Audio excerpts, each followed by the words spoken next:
وسلام على عباده الذين اصطفى خصوصا على أفضلهم وخاتم النبيين محمد الأمين وعلى آله وصحبه أجمعين. أما بعد فأعوذ بالله من الشيطان الرجيم. بسم الله الرحمن الرحيم. أرأيت الذي يكذب بالدين فذلك الذي يدع اليتيم ولا يحض على طعام المسكين فويل للمصلين الذين هم عن صلاتهم ساهون الذين هم يراءون ويمنعون الماعون. صدق الله العظيم. اللهم صل على سيدنا ومولانا محمد وعلى آل سيدنا محمد وبارك وسلم.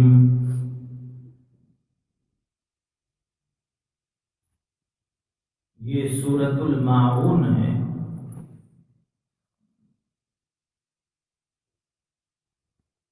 اور یہ نزول کے اعتبار سے 70ویں نمبر کی سورت ہے اور اس میں 7 آیتیں ہیں.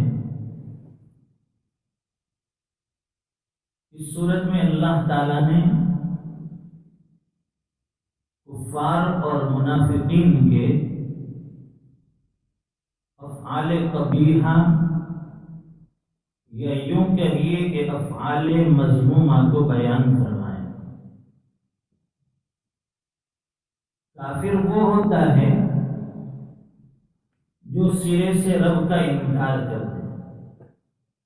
کافر وہ ہوتا ہے جو کھلم کھلا اللہ کے ہونے کا انکار کرتے ہیں، اللہ کی وحدانیت کا انکار کرے، اس کی ربوبیت کا انکار کرے، اس کے الہ اور معبود ہونے کا انکار کرے، اسے کافر کہتے ہیں.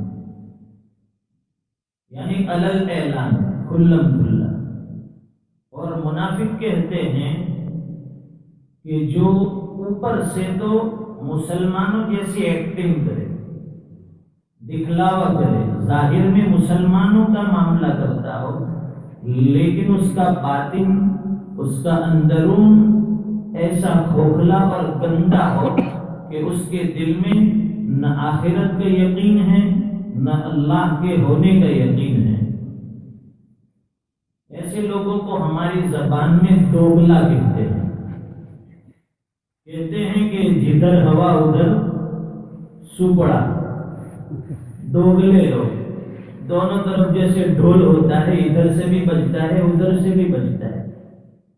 جب حالات آتے ہیں تو مسلمانوں کے ساتھ ہو جاتے ہیں اور جب حالات ختم ہوتے ہیں تو پھر کافروں کے ساتھ مل جاتے ہیں. ایسے لوگوں کو پہچاننا اور ایسے لوگوں سے بچنا بڑا مشکل ہے. اور منافق ہر زمانے میں ہوتے ہیں.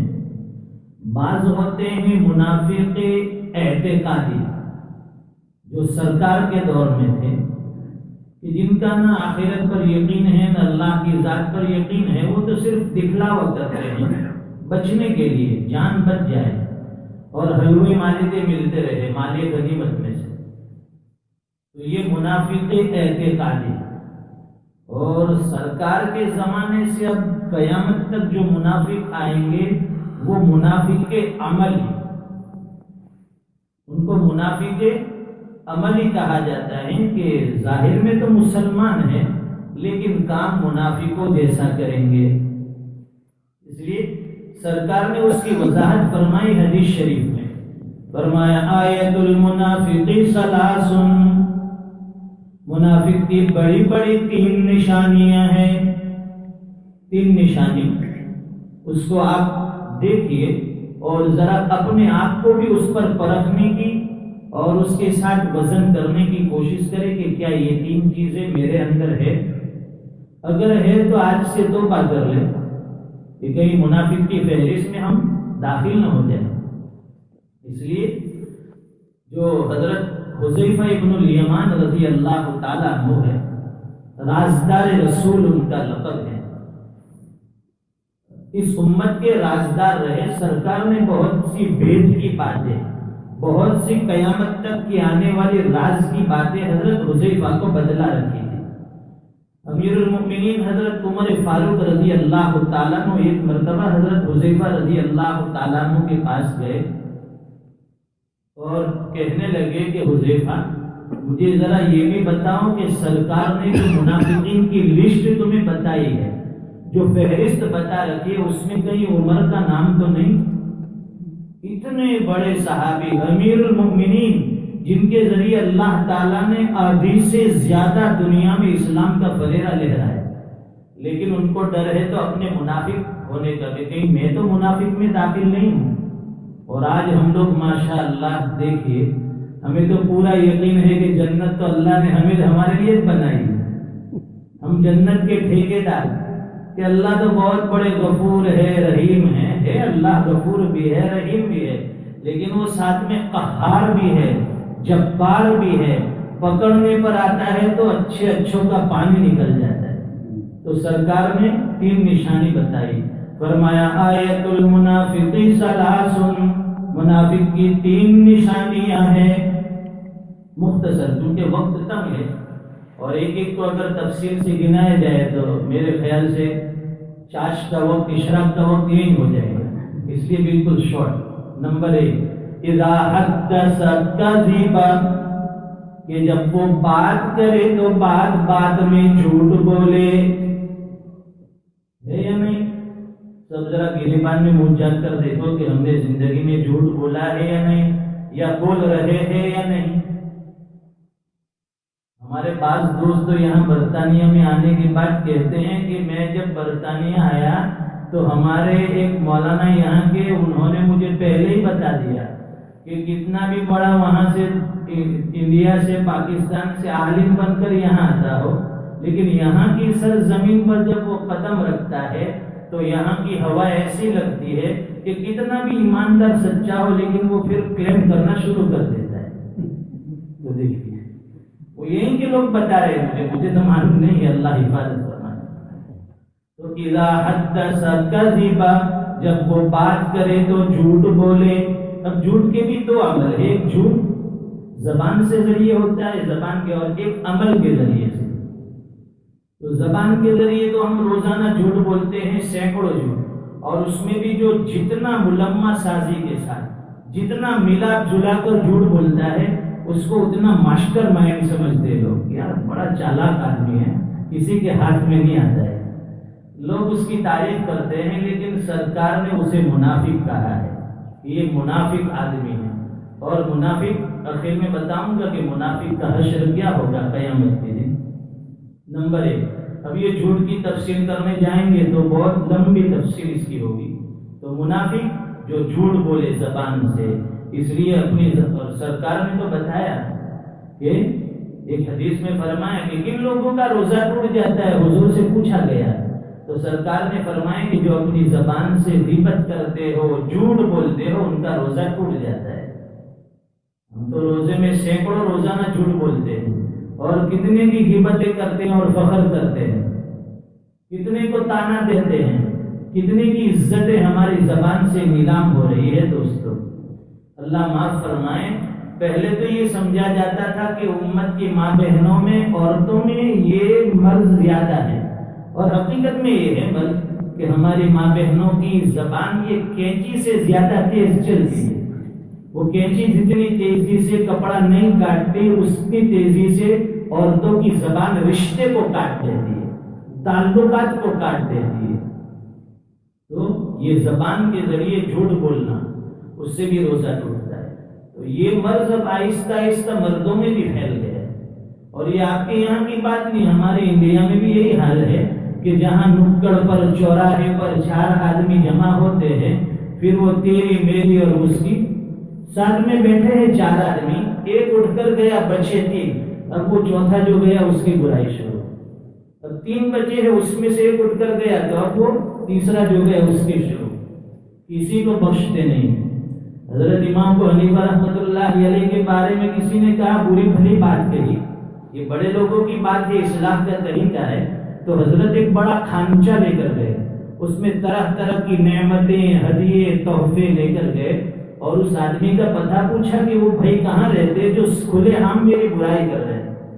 بتایا کہ اس کا گھر فلاں جگہ ہے. اس کے گھر بڑا سا کھانچا لے کر گئے اور اس کو جا کر دیا کہ آپ تو میرے بہت بڑے محسن ہو. ایسا نہیں تھا کہ تو میری برائی کرتا ہے, غیبت کرتا ہے. بھائی تو میرا بڑا محسن ہے, اس لیے کہ تو اپنی پیور ہونے کی, ایک دم پیور ہونے کی مجھے دے رہا ہے, اور میرے گناہ تو اپنے نام اعمال میں لے رہا ہے.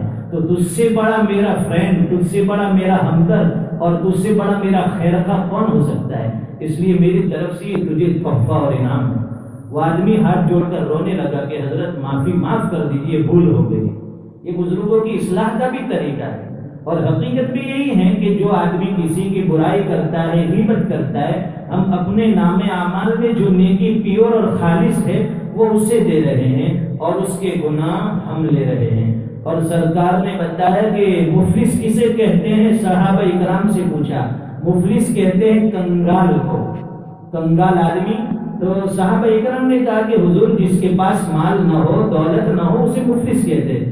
سرکار نے فرمایا کہ تم نہیں سمجھے, میری امت کا مفلس وہ ہوگا قیامت کے دن نیکیوں کا ڈھیر لے کر آئے گا, لیکن جن لوگوں کے دنیا میں حق مارے, کسی کی غیبت کی, کسی کی برائی کی, کسی کی چغلی کی, کسی کو ستایا, کسی کا دل دکھایا, وہ لوگ آتے جائیں گے, اپنا حق لیتے جائیں گے, اس کی نیکیاں لیتے جائیں گے, لیتے جائیں گے. اس کے نام اعمال میں نیکیاں ختم.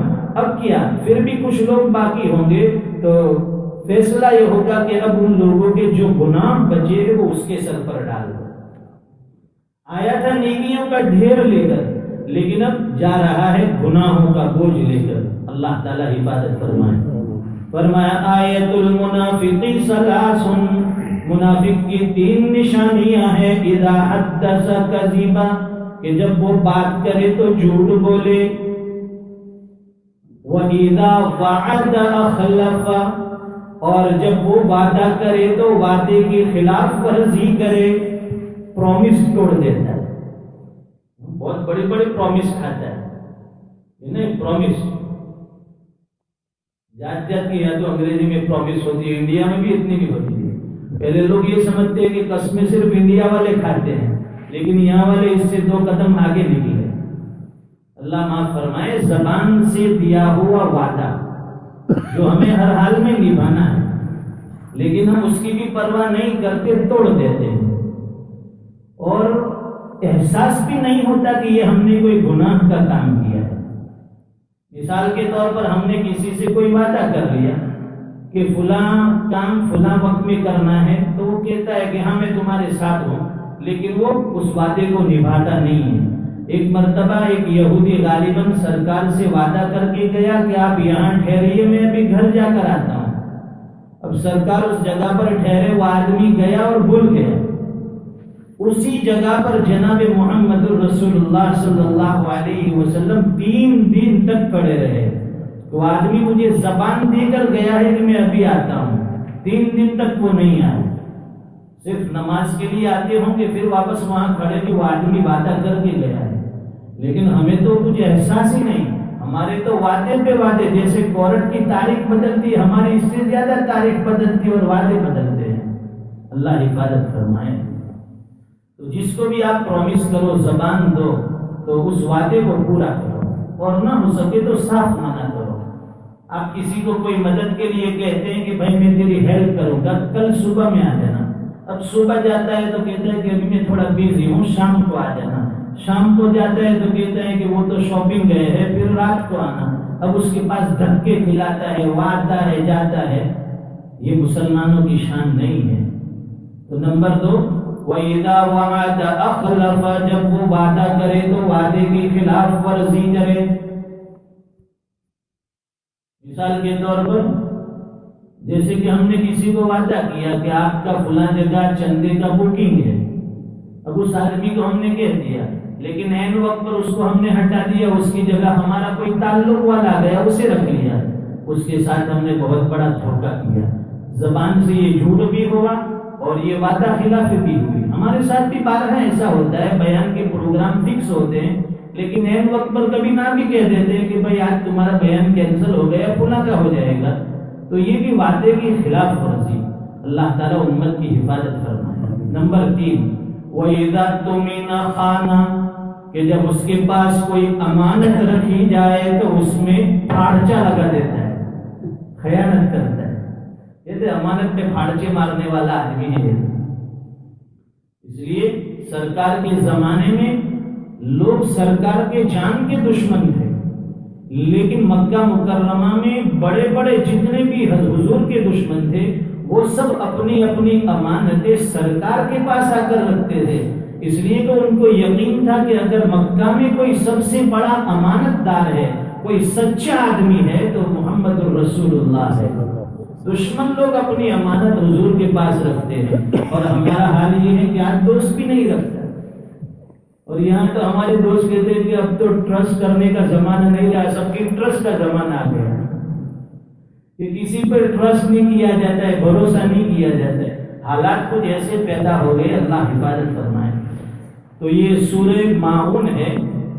اللہ فرماتے ارائیت الذی یکذب بالدین، کیا آپ نے ان لوگوں کو دیکھا جو روز جزا کو جھٹلاتے ہیں، قیامت کے دن کو جھٹلاتے ہیں؟ یہ کافر لوگ ہیں. فذلک الذی یدع الیتیم، یہ وہی ہے جو یتیم کو دھکے دیتے ہیں. کافر کا تو آخرت پر یقین نہیں ہے، اس لیے وہ یتیموں کو دھکے دے کر نکال دیتا ہے.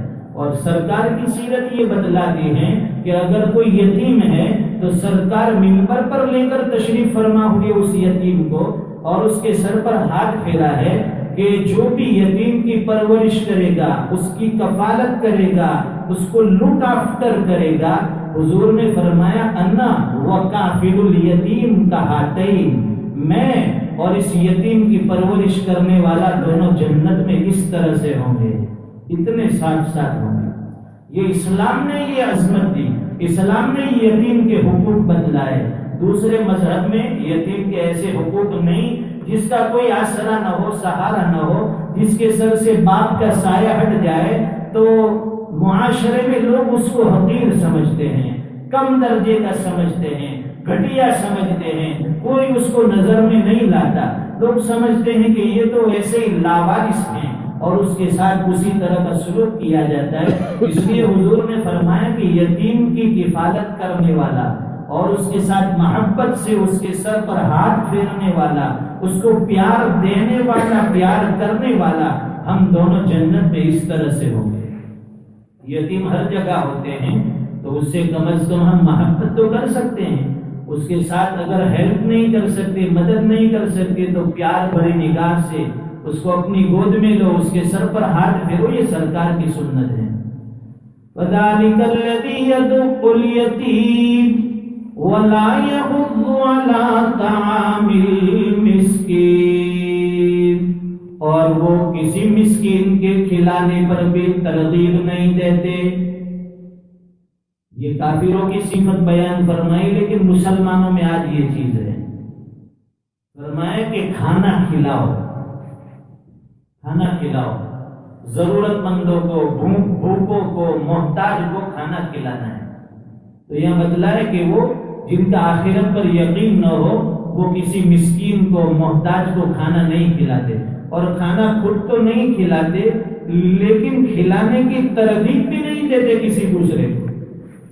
آدمی خود نہ کھلا سکے تو کسی دوسرے کو ترغیب دے۔ حضور کے یہاں یہ ہوتا تھا کہ مسجد نبوی میں جو بھی وفد آتا تھا اس میں یہودی بھی ہوتے تھے، عیسائی بھی ہوتے تھے، غیر مسلم بھی ہوتے تھے۔ جو بھی مسجد نبوی میں حاضر ہو گیا حضور فرماتے کہ یہ میرا مہمان ہے، اور سرکار اس کے کھلانے پلانے کا، اس کے رکھنے کا انتظام فرماتے تھے۔ ایک غیر مسلم کے ساتھ یہ رویہ ہے، یہ سلوک ہے، تو اس کے دل میں اسلام کی کتنی عظمت ہوگی، اس اخلاق کریمانہ سے اسلام کا کیسا فوکس اس کے دل پر گرے گا، آپ اندازہ نہیں لگا سکتے۔ اور ہمارا یہ حال ہے کہ ہم مسلمانوں کے ساتھ، اور اس میں بھی اپنے لوگوں کے ساتھ، اپنے رشتہ داروں کے ساتھ، اپنے گھر والوں کے ساتھ، اس میں بھی تعلقات کو بگاڑتے ہیں کہ فلاں نے میرے گھر پر کھانا نہیں بھیجا، میں بھی نہیں بھیجوں گا، اس نے میرے یہاں دعوت نہیں دی، میں بھی نہیں دوں گا۔ اور حال یہاں تک پہنچ چکا ہے دوستو، آپ کے یہاں ملک میں، ہمارے انڈیا پاکستان میں اللہ کا کرم ہے کہ اس گئے گزرے دور میں بھی وہاں کے لوگ اپنے ماں باپ کو لک آفٹر کرتے ہیں، رکھتے ہیں، ان کی خدمت کرتے ہیں، کھلاتے پلاتے ہیں۔ لیکن اس فریڈم جو زبان سے صرف نام کا فریڈم ملک ہے، حقیقت میں یہاں غلامی ہی غلامی مجھے تو نظر آتی ہے۔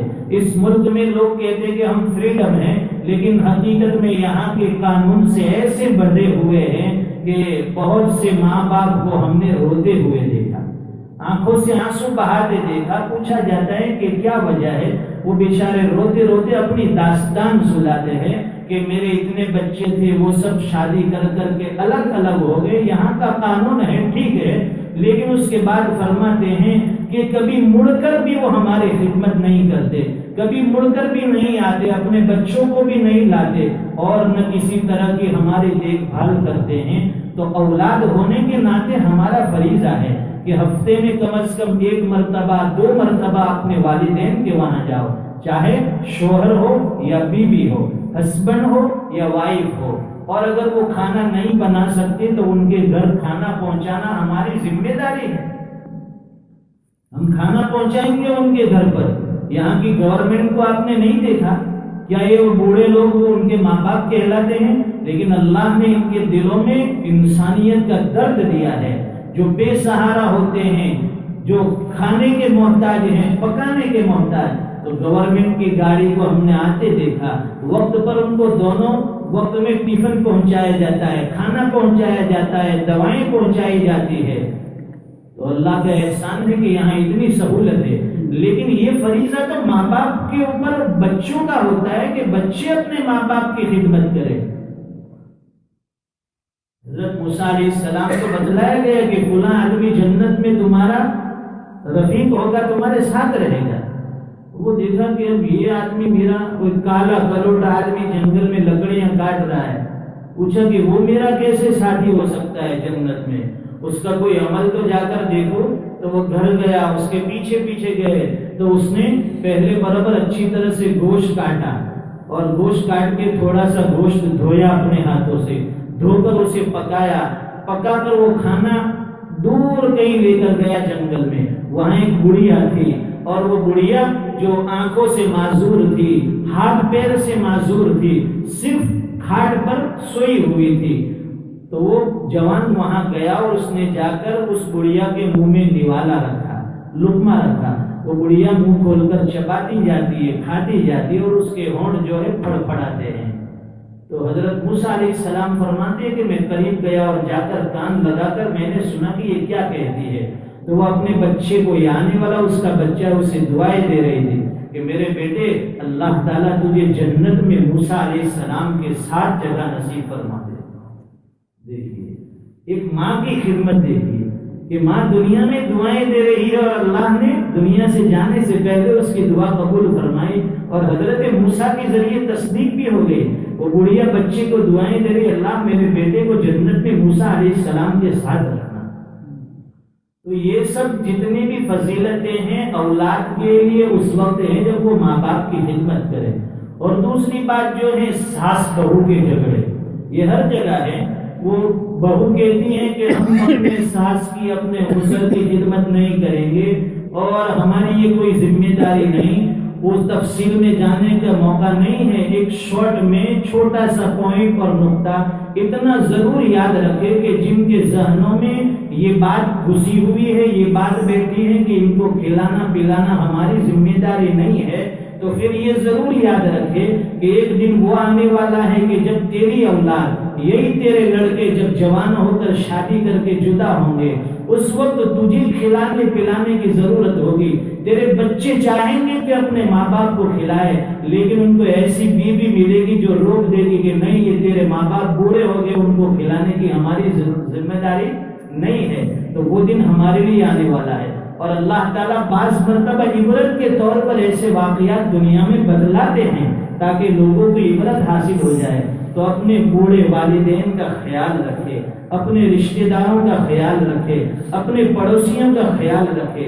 اور قسموں کے بارے میں کہ بلا ضرورت ہرگز قسم نہ کھائے.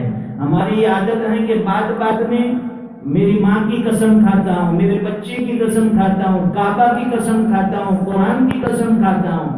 اس میں سے ایک بھی قسم نہیں چلے گی. فقہاء نے مسئلہ لکھا ہے، اگر جان کنی کا عالم ہو، موت کا ڈر ہو یا عزت جانے کا خطرہ ہو، ایسے شدید مجبوری کے درجے میں شریعت نے صرف اللہ کی قسم کھانے کی اجازت دی ہے. اور یہاں ہم تو بات بات میں قسم کھائیں گے. تو یہاں کھلانے کی بات آئی کہ بھائی محتاجوں کو کھانا کھلاؤ. اور حدیث پاک میں آتا ہے کہ اپنا کھانا نیک لوگوں کو کھلاؤ. اس لیے کہ نیک، اب یہ نہیں سمجھنے کا کہ مولانا اپنا مسئلہ بیان کر رہے ہیں. ایسا نہیں کہ مولانا خالی نیک ہوتے ہیں، بہت سے لوگ نیک ہوتے ہیں. تو اپنا کھانا نیک لوگوں کو تلاش کر کر کے کھلاؤ. اس لیے حدیث میں ترغیب دی گئی کہ جب نیک لوگوں کے پیٹ میں آپ کا کھانا پہنچے گا اور اس کے ذریعے سے وہ عبادتیں کریں گے، ان کی زبان سے آپ کے حق میں دعائیں نکلے گی. اور فرمائیں کہ فاسق اور فاجر کو اپنا کھانا کھلانے سے بچو. جب کسی فاسق فاجر گنہگار کے پیٹ میں کھانا جاتا ہے تو وہ کوئی نیک اعمال نہیں کرے گا، وہ گناہ کے کام کرے گا، اس کی زبان سے کبھی دعائیں نہیں نکلے گی. تو حدیث میں کھلانے کے بڑے فضائل ہیں. تو اپنے ماں باپ سے بڑھ کر ہمارے لیے تو کون نیک ہو سکتا ہے؟ ہم جو کچھ ہے وہ ہمارے ماں باپ کی، والدین کی دعاؤں کا صدقہ ہے. اگر ان کی دعائیں نہ ہوتی تو ہم یہاں بیٹھے نہ ہوتے. اگر ان کی دعائیں نہ ہوتی تو ہمارے پاس آج دین اور اسلام نہ ہوتا. وَلَا يَحُضُّ عَلَىٰ طَعَامِ الْمِسْكِينِ، جو مسکین کے کھلانے کی بھی ترغیب نہیں دیتے. فَوَيْلٌ لِّلْمُصَلِّينَ، یہاں سے منافق کا حال بیان کیا کہ ہلاکت ہے ان نمازیوں کے لیے. الَّذِينَ هُمْ عَن صَلَاتِهِمْ سَاهُونَ، جو اپنی نمازوں سے غفلت میں ہیں، نمازوں کی پرواہ نہیں کرتے. منافق جو ہے نماز تو پڑھ لیتے تھے لیکن دکھلاوے کے لیے. تو منافق کا حال بتلایا کہ اپنی نمازوں سے غافل ہے. ایک مطلب تو یہ ہے کہ یہ سیرے سے نماز ہی نہیں پڑھتے، اور دوسرا مطلب یہ ہے کہ نماز میں تو آ گئے لیکن ہارے چیزیں، سستی میں. کبھی ہم کیسے تھکے ہوتے ہیں کہ یار کب امام نماز ختم کرے اور ہم چلے جائیں، تو ان کا خشوع خضوع نماز میں نہیں ہوتا. اور تیسری وجہ یہ ہے کہ وہ صرف دکھلانے کے لیے نماز پڑھتے ہیں. الذین هم یراؤون، ان کی ساری عبادتیں، ان کی نمازیں صرف دکھلانے کے لیے ہوتی ہیں. لوگ مجھے نمازی کہیں گے، لوگ مجھے اچھا گمان کریں گے، لوگ مجھے نیک کہیں گے، میری چرچا ہوگی، تو صرف دکھلانے کے لیے. الذین هم یراؤون وَيَمْنَعُونَ الْمَاعُونَ، اور جو برتنے کی چیزوں اور استعمال کی چیزوں کو روک کر رکھتے ہیں. علماء تفسیر نے لکھا ہے الَّذِينَ هُمْ يُرَاءُونَ وَيَمْنَعُونَ الْمَاعُونَ کے تحت کہ یہاں معاون کہتے ہیں شیء قلیل کو، تھوڑی سی چیز، معمولی چیز. مثال کے طور پر لکھا ہے کہ ہم اگر ہمارے گھر میں کوئی ایسی چیز ہے جیسے کہ کدال ہے، پاوڑا ہے، تگارا ہے، جو جھاڑے جھنکھار صفائیوں میں کام آتا ہے، اگر ہمارے پڑوسی کے یہاں یہ چیز نہیں ہے، اس نے ہم سے مانگ لیا، تو ہمارا یہ حق بنتا ہے کہ یہ معمولی چیز اسے استعمال کے لیے دے دیں. لیکن ہمارے پاس کوئی مانگتا ہے تو بھائی کہتے ہیں کہ ذرا مجھے کدال کی ضرورت ہے، پاوڑے کی ضرورت ہے، یہ چھوٹے چھوٹے درخت پر گھاس پھوس مجھے کاٹنا ہے، ہونے کے باوجود یہ کہتے ہیں کہ میری بیوی ہے نہیں، اسے ہوم منسٹر سے پوچھنا پڑے گا پھر میں تجھے دوں گا، ورنہ وہاں تک میں نہیں دے سکتا، ورنہ اس سے پہلے ہی میرے ہی کھوٹے وہ اکھاڑ دے گی اگر میں نے پوچھے بغیر دے دیا۔ تو یہ معمولی چیز ہے۔ اور دوسری یہ بھی لکھی ہے بات کہ استعمالی برتن، پڑوس میں مہمان زیادہ آ گئے، ان کے یہاں برتن کی کمی ہے، اگر ہمارے یہاں زیادہ ہے اس نے مانگ لیے، حق تو یہ ہے کہ بغیر مانگے دے دے کہ بھائی برتن کی ضرورت ہو ہمارے یہاں ہے، تو ان کو استعمال کے لیے وہ برتن دے دیا کرے۔ لیکن بعض لوگ ایسے ہوتے ہیں کہ جو کوئی چیز استعمال کے لیے لیتے تو ہیں، چاہے وہ لوہے کی ہو، پیتل کی ہو، تانبے کی ہو، لیکن وہ ساری چیزیں ہضم کر جاتے ہیں اور لے کر ایسے غائب ہوتے ہیں، اس کو ایسے ایٹک میں رکھ دیتے ہیں کہ ایٹک آنے کے بعد بھی اس کو نہیں نکالتے ہیں۔ تو پھر ایسے لوگوں سے پرہیز کرنا چاہیے۔ یہاں جن لوگوں کے اوپر ہمیں اعتماد ہے، ہمارے خیر خواہ ہے، ضرورت مند ہے، ان کو دیا جائے۔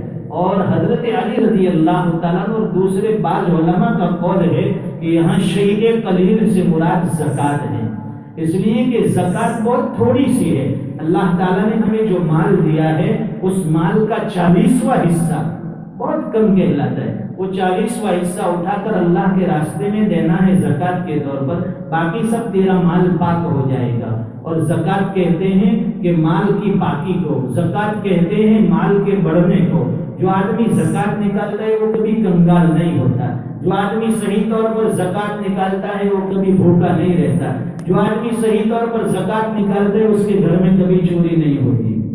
ایک چھوٹا سا واقعہ ہے، 1 منٹ کا، پھر دعا۔ کینیڈا کے اندر ہمارے ایک عزیز قریب ہیں، رشتہ دار تعلق والے، ان کی یہاں ایک مرتبہ بہت بڑی چوری ہو گئی، اور چوری ہو گئی تو اس میں کئی تولہ گولڈن اور ساتھ میں کتنے ہزاروں کی تعداد میں ڈالر اور قیمتی چیزیں گھر میں سے چوری ہو گئی۔ پتہ چلا، تحقیق کی گئی کہ بھائی ذرا ان سے پوچھو کہ آپ ہر سال زکوٰۃ نکالتے تھے؟ تو اس نے اقرار کیا کہ نہیں، میں زکوٰۃ نہیں نکالتا تھا۔ تو زکوٰۃ نہ نکالنے کی وجہ سے وہ مال چوری ہو گیا۔ اس لیے بتایا کہ جو آدمی اپنے مال کی صحیح زکوٰۃ نکالتا ہے، آپ چاہے تجوری کھول کر رکھ دو، اللہ اس مال کی حفاظت فرمائیں گے، وہ کبھی چوری نہیں ہوگا۔ کھلا مال بھی اس چور کی نگاہ میں نہیں آئے گا، اس کی نظر میں نہیں آئے گا۔ ہمارا تو اس پر ایمان اور یقین ہے۔ اور زکوٰۃ کے ذریعے انسان غریب نہیں ہوتا بلکہ مالدار ہوتا ہے۔ یہ تو مال کا میل کچیل ہے، اس پر ہمارا حق نہیں، اس پر غربا کا حق ہے۔ اللہ تعالیٰ ان باتوں کے سمجھنے کی توفیق عطا فرمائے۔ آج یہ ہماری پروگرام کی آخری مجلس رہی، 3 دن کا یہاں تربیتی پروگرام رہا، مجلسیں رہی، آپ حضرات نے بھی ساتھ دیا الحمدللہ، ہمارے جوان ساتھیوں نے۔ اب نام گنانے جاؤں تو اس میں 5 منٹ اور نکل جائیں گے، سبھی ہمارے ہیں، اپنے ہیں، سب جوان، انہوں نے الحمدللہ ہماری خدمت کی، عزت افزائی فرمائی۔ یہاں علماء کرام بھی تشریف فرماتے ہیں، انہوں نے بھی محبت سے اکرام کا معاملہ فرمایا، اور ہماری ماں بہنوں نے بھی الحمدللہ گھروں میں دسترخوان سجا کر اکرام کا معاملہ فرمایا۔ اور ویسے بھی الحمدللہ اللہ تعالیٰ نے مسلمانوں کی عورتوں میں یہ جذبہ رکھا ہے کہ وہ اپنے شوہر کو اگرچہ ایک وقت میں بھوکا رکھے گی، لیکن آنے والے علماء کا وہ ضرور اکرام کرے گی اور اسے دعوتیں دے گی، کھلائے گی، پلائے گی۔ اللہ تعالیٰ ان کی محنتیں بھی قبول فرمائے۔ جتنے بھی یہاں علماء کرام تشریف فرما ہیں، اللہ تعالیٰ ان سے ہم سب کو فیض یاب ہونے کی، ان کی قدر کرنے کی ہمیں توفیق عطا فرمائے۔ جتنے مسجد کے کمیٹی ممبران ہیں، اللہ تعالیٰ ان کو مزید حوصلہ ہمت عطا فرمائے۔ آگے جو ہمارا کام ہونے جا رہا ہے، پیچھے جو مسجد کے ساتھ مدرسہ اور وغیرہ کا، جس میں جمعرات کے روز کچھ اپلائی بھی ہونا ہے، اپلیکیشن دینا ہے، تو اس کے لیے بھی دعا فرمائیں۔ اللہ تعالیٰ درمیان سے ساری رکاوٹیں دور فرمائیں، یہاں ایک بہترین اور عالیشان دارالعلوم قائم ہو جائے، ہمارے بچے یہاں دینی تعلیم حاصل کر سکے، عالم اور فاضل بن سکے، اور ہمارے بچوں کو دینی تعلیم کا مکمل یہاں انتظام اللہ تعالیٰ فرما دے، راستے کی تمام تر رکاوٹیں دور فرمائیں۔ اللہ تعالیٰ ہماری اس مسجد کو آباد رکھے، اس مسجد کے آباد کرنے والوں کو آباد رکھے، اس سے محبت کرنے والوں کو آباد رکھے، جو جس اعتبار سے اس کے مدد کرنے والے، تعاون کرنے والے، اللہ تعالیٰ سب کو دنیا آخرت میں اس کا اجر عطا فرمائے۔ اور جن جن حضرات نے میرے ساتھ بھی خیر خواہی کا معاملہ فرمائے، اللہ تعالیٰ ان کو جزائے خیر دے۔ ہمارے مدرسے کا بھی جن لوگوں نے تعاون فرمایا، اللہ تعالیٰ ان کو بھی دنیا آخرت میں اس کا بہترین اجر دے، بدلا دے۔ اور ایک بات آخر میں، اگر 3 دن کے اس پروگرام میں اگر میری زبان سے، میری ذات سے آپ میں سے کسی کو کوئی تکلیف پہنچی ہو، دلی تکلیف، اذیت، تو میں یہاں بیٹھ کر مائک میں آپ سے معافی مانگ رہا ہوں۔ اس دن کے آنے سے پہلے جس دن معافی کی کوئی شکل نہیں ہوگی تو دنیا میں اپنا معاملہ صاف کر لیں۔ اس لیے آپ حضرات مجھے اپنا، جو بڑے ہیں عمر میں، اپنا چھوٹا بچہ سمجھ کر، اور جو مجھ سے عمر میں چھوٹے ہیں اپنا بڑا بھائی سمجھ کر مجھے معاف بھی فرما دے، اور اللہ تعالی ہمارے دلوں کو ہمیشہ کے لیے پاکیزہ اور منور بنا دے۔ آج دلوں میں نفرتیں بہت بڑھ گئی ہے دوستو، نفرتیں اتنی عام ہو گئی ہیں کہ بظاہر دوست نظر آتے ہیں، لیکن حقیقت میں وہی دوست پیچھے سے خنجر لے کر وار کرنے کی فکر میں ہیں۔ اللہ تعالی ہمارے دلوں کو آئینے کی طرح صاف کر دے، ہمارے مسلمان بھائیوں میں آپس میں اتحاد، اتفاق، محبت، ہمدردی پیدا فرمائے۔ سرکار بار بار اعلان فرماتے تھے، کونوا عباد اللہ اخوانا، کونوا عباد اللہ اخوانا، اے اللہ کے بندو آپس میں بھائی بھائی ہو جاؤ۔ دنیا سے صرف نیک نامی لے کر ہم جائیں گے، باقی ساری چیزیں، یہ پراپرٹیاں، یہ گاڑیاں، یہ بنگلے، جس کی وجہ سے انسان آپس میں لڑ رہا ہے، جھگڑ رہا ہے، یہ ساری چیزیں یہی رہنے والی ہے۔ جو ساتھ جائے گا وہ نیک نامی جائے گی، ہمارے اعمال جائیں گے۔ اللہ تعالی ہم سب کے آپس میں اتحاد، اتفاق اور جوڑ کی شکلیں پیدا فرمائیں۔ کبھی کوئی انبن ہو گئی ہو، انسان سے بھول ہوتی ہے تو اپنے دل کو وسیع رکھے اور سامنے والے کو معاف کرنے کا جذبہ رکھے۔ جب ہم کسی کو معاف کرنے کا جذبہ رکھیں گے، اللہ تعالیٰ قیامت کے دن جب معافی ہمارے لیے بہت ضروری ہوگی، اس وقت اللہ تعالیٰ ہمارے لیے معافی کا طریقہ اور راستہ بالکل آسان فرما دیں گے۔ یہ دنیا میں میرے بندوں کو معاف کر دیا کرتا تھا، اب یہ معافی کا ضرورت مند ہے تو میں سب سے پہلے اسے معاف کرتا ہوں۔ اس لیے معافی کا طریقہ ہونا چاہیے، اور معافی مانگنے سے آدمی چھوٹا نہیں ہوتا ہے، جو معافی مانگتا ہے وہ بڑے درجے والا ہوتا ہے۔ اس لیے علم تو یہی سکھاتا ہے کہ جھک جاؤ۔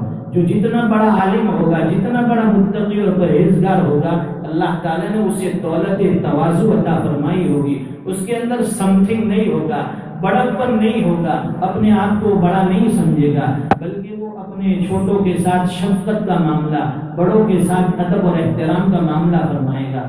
جن جن لوگوں کے گھروں میں حالات ہیں، اللہ تعالیٰ ان کے گھروں سے حالات دور فرمائیں، اور جن کے اندر گھروں میں اندرونی تکلیف ہیں، چاہے وہ ساحل کا سحر ہو یا آسیب کا اثر ہو یا خاندانی اختلافات ہو یا ہماری کوئی غلط فہمی ہو جس کی وجہ سے آئے دن چھوٹے موٹے جھگڑے ہوتے ہیں، اللہ تعالیٰ سب کو سمجھنے کی توفیق عطا فرمائے، عقل سلیم عطا فرمائے۔ میں نے اپنا سمجھ کر آپ کو کچھ باتیں عرض کی تھی، اس کا حقیقت میں بھی محتاج رہا ہوں۔ اللہ تعالیٰ سب سے پہلے مجھے عمل کی توفیق دے اور ہونے والی ان تمام مجالسوں کو قبول فرمائے۔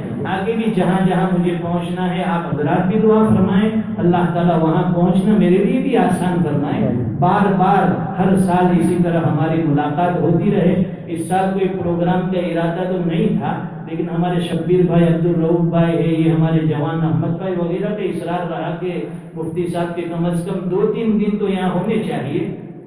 میں تو حقیقت میں اپنے آپ کو گنہگار سمجھتا ہوں، لیکن ان لوگوں کی کرم فرمائی محبت کی وجہ سے حاضر ہو جاتا ہوں، ورنہ میرا کوئی ارادہ بالکل نہیں تھا اس سال۔ اور میں نے ابھی بھی کہا کہ آئندہ سال تو میں معذور رہوں گا، نہیں آ سکوں گا شاید ہی، لیکن یہ لوگ بار بار اصرار کرتے، میں نہ کہہ کر جاتا ہوں پھر یہ پکڑ کر لاتے، پھر نہ کہہ کر جاتا ہوں پھر پکڑ کر لاتے۔ اللہ تعالیٰ ان کے جذبے کی مجھے بھی قدر دے، ان حضرات کی محنتوں سے میں یہاں پہنچتا ہوں۔ اللہ تعالیٰ جتنی بھی نیک باتیں کہی گئی اور اس کا ان کو بھی بدلہ عطا فرمائے، جو باتیں کہی سنی گئی، کہنے سننے والے دونوں کو قبول فرما لے، ہمارے لیے ذخیرہ آخرت بنائے۔ آج کچھ وقت زیادہ لے لیا ہے، معافی کے ساتھ آج کی بات ختم کرتے ہیں، کل ظہر کے بعد انشاءاللہ روانگی بھی ہے۔ آپ حضرات دعا فرمائیں، اللہ تعالیٰ سفر کو بھی آسان فرمائے۔ اللهم صل على سيدنا ومولانا محمد وعلى آل سيدنا ومولانا محمد وبارك وسلم۔ اے اللہ ہمارے گناہوں کو معاف فرما، خطاؤں سے درگزر فرما۔ اے اللہ اس زبان سے ہم کئی دیر سے بڑبڑا رہے تھے، نہ جانے کیا کیا کہتے رہے۔ اے اللہ زبان نہ جانے قابو سے باہر ہو گئی۔